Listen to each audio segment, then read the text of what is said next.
Hello everyone, and welcome back. Today, we're going to be going over one of the best kept secrets in all of Deep Rock Galactic.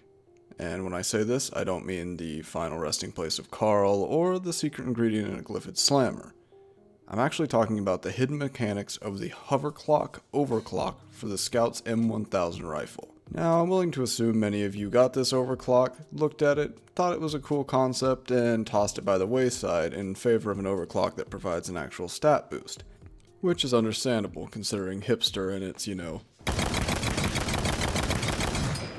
So the spotlight not being on Hoverclock is somewhat understandable. But today I'm going to go over the simple nuances and deep hidden mechanics that make Hoverclock one of the most powerful upgrades in the entire game. First of all, let's get in game and look at how the game actually describes this overclock to us. Once we're in the equipment terminal, we can see that Hoverclock is a clean overclock with the simple description, movement slows down while charging a shot in the air. Now this is good on paper for multiple reasons. First of all, it's a clean overclock, so we have no negatives to balance out with the rest of our build, allowing for basically whatever we want to be equipped on the weapon. And similar to the first point, the only thing that's required is a focused shot to activate it, which comes stock on the weapon, albeit at a slower rate than it could be with upgrades. One last thing before we get into the game and actually look at this in use, I need to break the secret to you guys. This overclock is more powerful if you are not hosting the game. Now this may come as a surprise to many, as it may seem that Scout is a harder class to play on bad ping or risking disconnection, trying to grab platforms and mine minerals up high with questionable connection speeds. However, there are some hidden mechanics of the Hoverclock that only function correctly whenever you are sending data to the host game. Now this may not make much sense, but once we get into the actual gameplay, I'll start pointing out the key differences and hidden abilities. But that being said, let's go ahead and host our own game and look at how it behaves. The first thing we'll test is simply jumping into the air and firing an uncharged shot. When hosting your own game, this simply fires the uncharged shot as it would normally. However, this will have a different effect later, so keep this in mind. Next, we have a simple charge shot while falling. If you do not fire the charge shot, it will return your momentum to you at the end of the charge, and you will return to the speed you had before you charge the weapon, therefore, more than likely, splattering you on the ground. And to the same effect, if you attempt to cancel the charge by pulling out a pickaxe, reloading, or swapping weapons, the exact same effect will happen, and your momentum will be returned to you. Once again, splattering you on the ground. So I hear you ask, why is Hoverclock actually good if all it does is splatter you on the ground?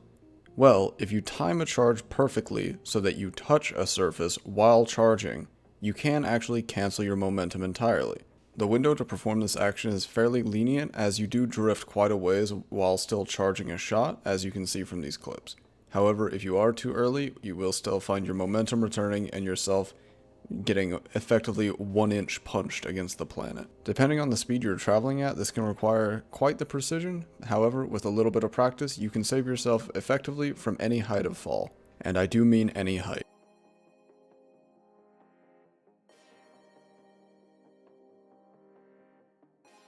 Now, that was a lot to take in, but let's just try to recap over the important things.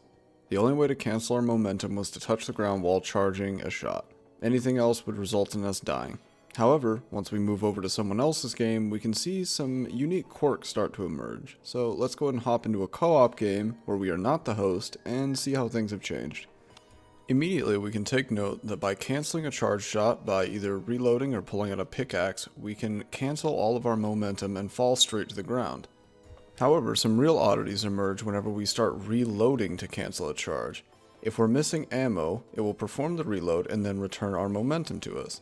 However, if our weapon is full and we do the idle weapon flip animation, it will cancel all of our momentum. However, it will wait out the entirety of the normal charge duration before canceling it.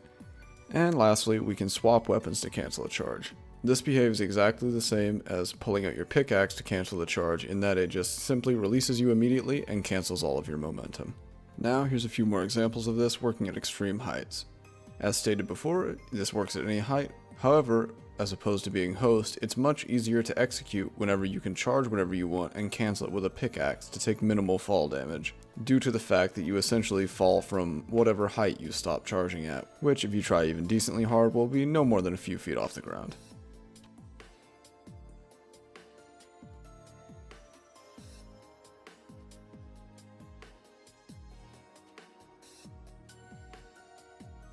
Also, the same technique we utilized as a host to cancel fall damage is still functional in co-op. Next, we have the really exciting mechanic of this overclock, something that's not performable in single player that I refer to as a hyperglide. So, effectively, by firing an uncharged shot while you're in the air, you can carry on whatever momentum you have. I don't fully understand why the game does this, however it does work extremely consistently. So by simply firing an uncharged shot, you can massively extend any jump or momentum that you have. This pairs very well with a special powder shotgun to essentially triple the length of your shotgun jumps. Not to mention that you can swap weapons, reload, pull out your grappling hook, or anything at any point during this glide, therefore making you able to essentially fly infinitely with special powder shotgun. This mechanic can also be used with a normal jump to jump over the heads of any unsuspecting bugs, such as a Praetorian or Oppressor that's bearing down on you, allowing you to easily hit them in the crit spot. So let's do a little review of what we've learned. As a host, you only have one option to cancel your momentum, and you have no access to any unique movement techniques. However, as a client, you have multiple movement cancels, hyperglide is kinda cool, and due to the different momentum canceling methods, the timings are much easier to get a hang of. So if you ask me, one of these wins by a landslide. But regardless, Hoverclock is a very unique and powerful overclock with a lot of combat and exploration applications.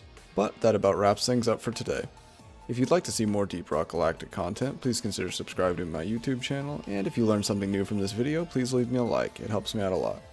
Also, let me know in the comments if you were one of the people that thought that Hoverclock was all about just lazily floating around over the heads of bugs and not doing anything effective. I know you're out there. I'm getting off topic. Once again, thank you for watching, and have a good day.